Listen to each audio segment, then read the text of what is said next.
up, though? It's me, Stewe. It's going down right here on the Stewe Show. Special guest in the building, KB. What's poppin', Stewe? What's going on, man? Nothing, man. How you feeling? Feeling good, bro. So I've gotten a chance to get to know you a little bit through the Friday Night Cypher. Right. Music is hella dope, but you just dropped a new single. Right. I just dropped a new single featuring Neisha and Oba, franchise player. It's been getting a lot of buzz, man. So how did the combination between Oba and Neisha Neshae come about? Oba, we had the song a while ago. Went out to Texas to South by Southwest, and they was turning up to it, man. Actually, it was this group of people that was dancing crazy to it, and I'm like, dang, they really like this bounce, man. They like doing the new dance. I can't dance, so like, but they was doing the new dance, and it was turning up, and I'm like, we gotta make something out of this. Oba came to the city, and we put him on the record, and then 3 months later, I'm like, I need somebody to open it up. Crazy, and Neisha turned it up. Yeah, Neisha turned it up, man. Shout out to Neisha and shout out to Oba, man. They both brought their own Style sauce to it, their own style to it, and just made it just a crazy record, man. So who would you say KB is? I would say, life-wise, I'm just a loyal, humble, artistic person, man. I like music a lot. I come from a musical background. My dad, rest in peace to my dad, but he played the saxophone growing up. I played the drums all my life. So music just been in me for a long time. Been in you. Yeah, Okay, that's something that I just love to do. Yeah. So where are you from? I'm from the east side, but I grew up on the east side for about 15 years, and then I moved to Oak Park with my grandma. Okay. And, ended up going to Ferndale High School and all that good stuff. But yeah, man. So I'm from the east side, but like I said, and making your way down to Oak Park. Down on 8 Mile.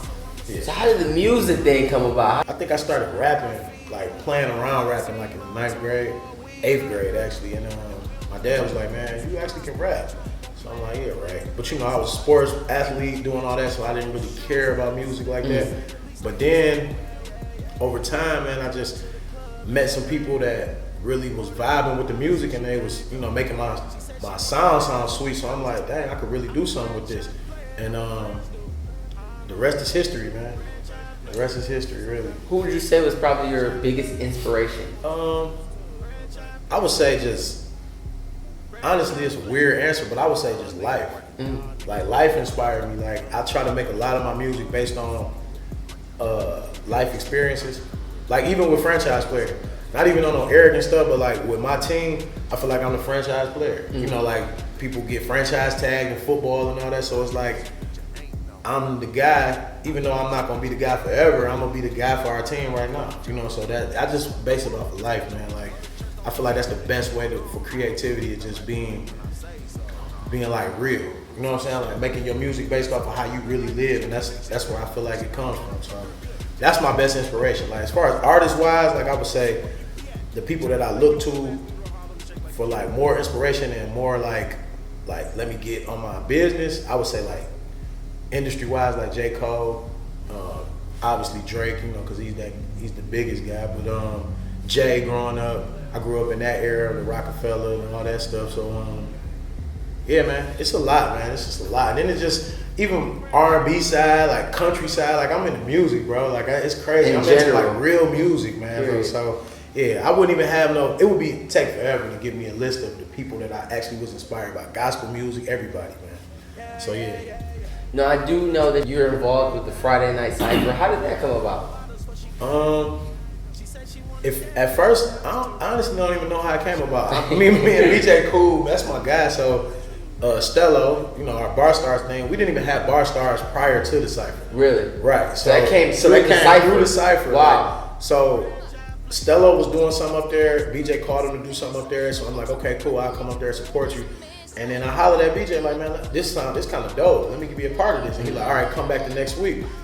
Next week was my birthday, so I missed it.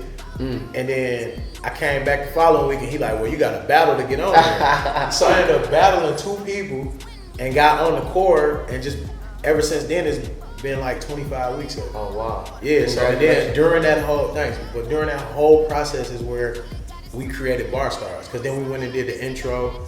We on the intro for the Cypher, and remember we did the You Gotta Go. Exactly. You Gotta Go. That's a staple of the whole Cypher, bro. Like that's it. Like, you gotta go. Like, that's all people look for, is that you gotta go. So then, like, it just became something so much bigger than what we even were at the time. Cause it was just like, it's taking over. You know what I'm saying? Like Friday, that's how I say Friday nights will never be the same, cause that's real. Like, it's become something, a part of my life. Like every Friday, I know I'm gonna be there. You know what I'm saying? So. And then I've heard that you're even involved with a lot of different things going on in the city, such as Operation Peace. Yeah. Talk about that. Well, a lot of the police stuff that was going on with the police brutality and people getting killed and stuff, it kind of touched me deep a little bit. So I'm like, one person can't make a change, but then I found a group of people that were on the same thing I was on, where it was like more like, let's not go fight the police, but let's show the people that it's strength in numbers. So if enough of us come together and show them like, listen, if you're gonna mess with this person, you gotta mess with all of us. You feel me? So then that's the same group that I'm a part of, and we had the first rally at Campus Marshes a couple weeks ago. Then we did another rally down at Riverwalk, and that was dope too. And then a couple days ago yesterday we did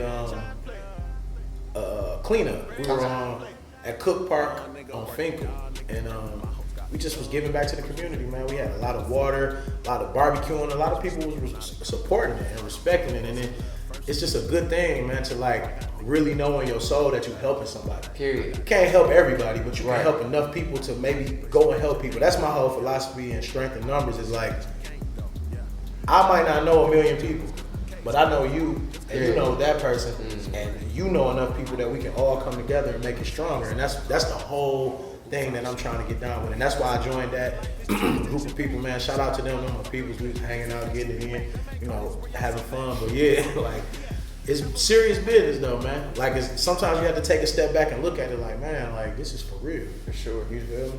Now, for those who haven't heard your music, how would you describe it? Honestly, I'm like conscious, then turn up, because I definitely got the turn up side of me. It's real creative, man. It has a lot of meaning behind it. Like, it means a lot. Like, every song I make, I can't just go in the studio and make a song. Like, I can't just go and just be like, let me rap to this beat. I have to really have something that I feel, you know what I'm saying? So like, sometimes I got, if my phone, I got a million notes. Stuff that I go back and look like, man, what was I thinking about? But it's all mind related. Like, it's going on in my mind and I'm writing it down. I'm always jotting down notes, trying to figure out, because I can use it. So I would just say, I can't even be classified. Can't even be classified I don't even think I could be classified in a genre, because it's just a lot. You know, it's just a lot of content. So to answer your question, I wouldn't even be able to say it. It's just like good music. Just you. You feel me? It's good music. Yeah, it's me. It's KB. So that's how I would classify that. How do you feel about what's going on in Detroit right now? Like, music-wise or music-wise, brand-wise, business-wise? Honestly, man, I think the city is turning up right now.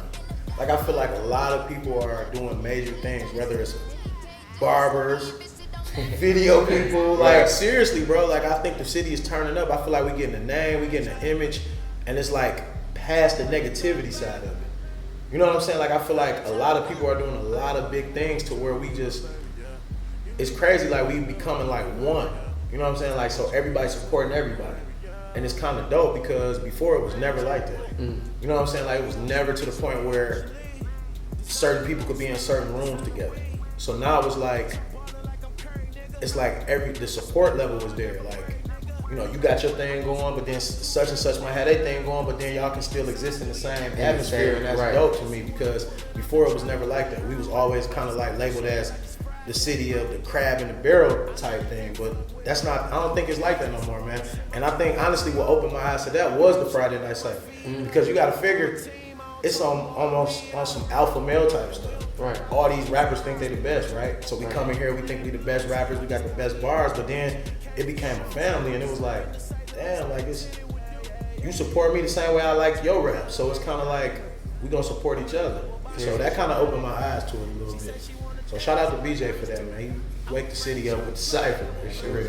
Now, being from Detroit and being an artist, where do you see yourself going in, let's say, 5 years? 5 years. I don't even want to rap in 5 years. Really? 5 years, I want to, yeah, seriously, man. 5 years, I want to move on to the business side of it and because I kind of feel like I'm taking one for the team by jumping out there and seeing how everything goes, and then so when I find the next young, inspiring, like ready to go artist, I want to help them because I know the ins and outs of it. You know what I'm saying? I know the ins and outs of it. I know it's a small window for rappers. So what is your biggest motivation?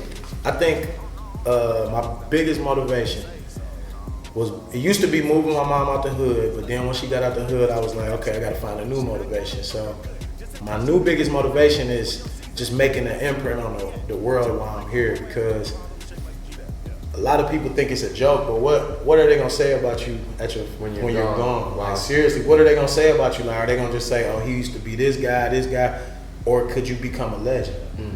Why not? You feel me? Like when Barack Obama goes, what they gonna be able to say? He's going down as a legend. Black president first.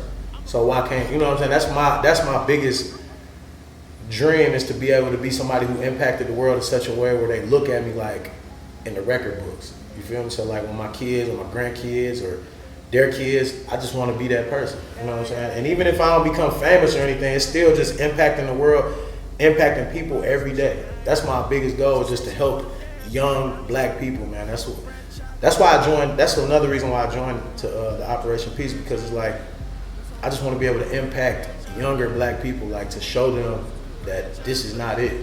Like it's other ways around it. So that's where I'm at with it, man.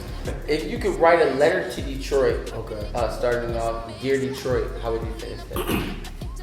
Dear Detroit, thank you.